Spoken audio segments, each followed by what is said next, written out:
Good morning everyone. My name is Avdesh Pratap Singh and today we are going to study the Indian Contract Act 1872. हम लोग Indian contract act को एक बहुत ही simple भाषा में समझेंगे, कोई ज़्यादा टेक्निकल टर्म्स नहीं रखेंगे। पहले हम लोग डेफिनेशन देखेंगे। पहले हम लोग देख लें इसमें कितने चैप्टर्स हैं और कितने सेक्शंस हैं। इसमें अगर हम लोग देखें तो इसमें 1 से लेके 75 तक सेक्शंस हैं और जो कि सारे सेक्शंस 6 चैप्टर्स में डिवाइड हैं।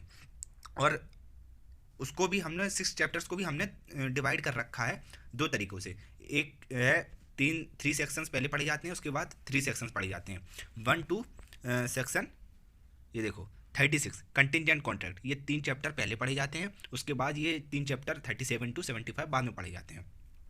ठीक है, तो पहले हम लोग यही देखेंगे कि चैप्टर 1 में क्या है। देखो of the communication acceptance revocation of proposal, कि ये कॉन्ट्रैक्ट जो है वो कैसे फॉर्म होता है, उसका कम्युनिकेशन कैसे होता है, एक्सेप्टेंस कैसे होता है।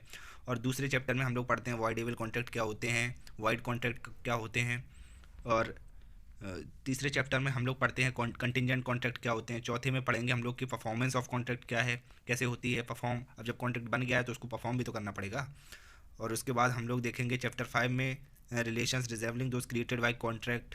और चैप्टर 6 में हम लोग देखेंगे consequences of breach of contract. अगर कॉन्ट्रैक्ट कोई तोड़ता है तो उसके क्या कॉन्सिक्वेंसेस हैं, उससे फिर क्या उसको सज़ा मिलेगी या फिर क्या होगा, मतलब कि उसके बाद क्या कॉन्सिक्वेंसेस होंगे, क्या परिणाम होंगे। तो आज के इस वीडियो में हम लोग सिर्फ सेक्शन 2A के बारे में बात करेंगे, जिसमें कि सारी डेफिनेशंस दे रखी हैं। बहुत ही सिंपल है, बहुत अच्छे से समझेंगे हम लोग। ये देखिए, the Indian contract act 1872, act number 9 of 1872। ये नौवा एक्ट 1872 का 25 अप्रैल 1872 में पास हुआ था। और इसको हम लोग बोलते हैं, शॉर्ट टाइटल में लिखा हुआ है इंडियन कॉन्ट्रैक्ट एक्ट 1872, जो कि सेक्शन 1 है। और ये कहाँ कहाँ पर लागू है, सारे इंडिया पर लागू है। अब तो state of Jammu and Kashmir में भी लागू है। और ये कब इन्फोर्स में आया था, 1 डे ऑफ सितंबर 1872। ये डेट याद रख लेना, 1 सितंबर 1872। अब सेक्शन 2 क्या है, इंटरप्रिटेशन क्लॉज। ये सारे डेफिनेशंस को बताता है, जो मेन डेफिनेशंस हैं। एक कॉन्ट्रैक्ट को बनाने में जो भी चीज़ें लगती हैं, छोटी छोटी टर्म्स हैं, उनकी क्या डेफिनेशन है, हम लोग आज सिर्फ यही पढ़ेंगे। जल्दी से ख़त्म करते हैं इसको बिना कुछ देरी किए। सेक्शन 2A में क्या है, when one person signifies to another his willingness to do or to abstain from doing anything with a view to obtaining the assent of that order that other to such act or abstinence he is said to make a proposal. देखो, हम लोग बहुत ही simple language में पहले सीखते हैं कि contract कैसे बनता है। कॉन्ट्रैक्ट कैसे बनता है, सबसे पहले इसमें 2 पार्टी होनी चाहिए। ठीक है, मानो कि ए एक पार्टी है और बी एक पार्टी है। हम लोग उदाहरण को भी साथ में लेके चलेंगे, एग्जाम्पल को। अब अगर हमें इन दोनों पार्टियों को अगर कोई बिजनेस से रिलेटेड कोई कॉन्ट्रैक्ट करना है, तो सबसे पहले कोई एक पार्टी तो इनिशिएटिव लेगी, वो बताएगी कि भाई हमारा ऐसा ऐसा काम है, ये बिजनेस है। तो उसको क्या बोलेगी, उसको बोलेंगे प्रपोजल। जैसे ए ने बी से कहा मुझे अपना पेन बेचना है 10 रुपये में, तो ए बी को क्या कर रहा है, ये बी को प्रपोजल दे रहा है, एक ऑफर दे रहा है। इसको हम लोग बोलते हैं प्रपोजल। वही यहाँ पे लिखा हुआ है कि जब एक पर्सन दूसरे पर्सन को अपनी जो विल है, विलिंगनेस, वो सिग्निफाई करता है, उसको बताता है, तो वो हो जाता है प्रपोजल। और जब वो प्रपोजल एक्सेप्ट हो जाता है, वो सेक्शन 2 में लिखा है, when the person to whom the proposal is made signify his assent thereto the proposal is said to be accepted, a proposal when accepted becomes a promise. तो जब proposal जो है वो एक्सेप्ट हो जाता है तो वो एक प्रॉमिस बन जाता है, उसको हम लोग प्रॉमिस बोलेंगे। क्योंकि जैसे ए ने बी को प्रपोजल दिया, बी ने कहा ठीक है मैं ले लूँगा आपका पेन 10 रुपये में, तो ये क्या हो गया, एक्सेप्टेड हो गया प्रपोजल। अब ये क्या बन चुका है, इन दोनों के बीच में प्रॉमिस हो चुका है। ठीक है, अब सेक्शन सी की बात करें तो सेक्शन सी बोलता है जिसने प्रपोजल दिया वो हो गया प्रॉमिसर, जिसने प्रपोजल लिया वो हो गया प्रॉमिसी। अब सेक्शन 2D क्या बोलता है, when at the desire of the promisor the promisee or any other person has done or abstaining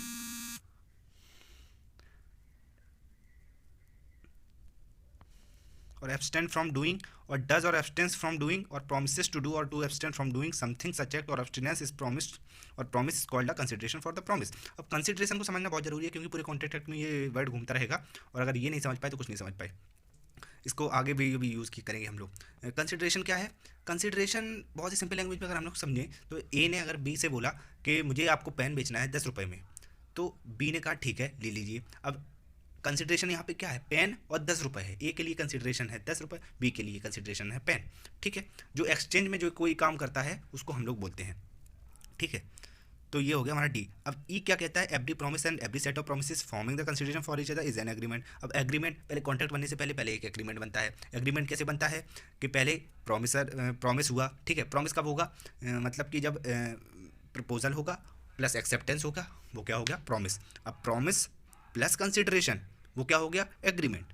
अब आगे 2F promises which form the consideration or part of the consideration for each other are called reciprocal promises। इसको हम लोग बात के लिए रखते हैं।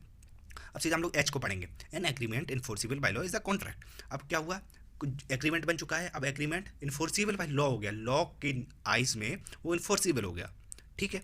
अब वो हो जाएगा कॉन्ट्रैक्ट। ऐसे हम लोगों का कॉन्ट्रैक्ट बनता है। हम लोग एक बार रिवाइज करते हैं। पहले बना, पहले दिया प्रपोजल, उसको एक्सेप्टेंस मिली, ठीक है। प्रपोजल प्लस एक्सेप्टेंस, अब वो बन गया एक प्रॉमिस, ठीक है। अब जो प्रॉमिस है, प्रॉमिस में कंसिडरेशन मिल गया, plus consideration is equal to क्या हो गया एग्रीमेंट। अब एग्रीमेंट में क्या हो गया, इन्फोर्सिबल बाय लॉ हो गया एग्रीमेंट, वो क्या हो गया कॉन्ट्रैक्ट। इस तरीके से कॉन्ट्रैक्ट बन गया। अब जो एग्रीमेंट इन्फोर्सिबल नहीं हुआ है वो हो जाएगा वॉइड एग्रीमेंट, और जो एग्रीमेंट इन्फोर्सिबल है कब है, at the option of the one or other party, then it will be called as voidable contract, जो कि दिया है आई में, और वॉइड एग्रीमेंट दिया है जी में। और जे बोलता है a contract when which ceases to be enforceable by law becomes void. जो इन्फोर्सिबल बाय लॉ नहीं होगा वो वॉइड हो जाएगा, and it ceases to be enforceable, वही बात है। तो आज हम लोगों ने ये खत्म कर लिया है सारी डेफिनेशंस। अब आगे की क्लास में हम लोग आगे का पढ़ेंगे।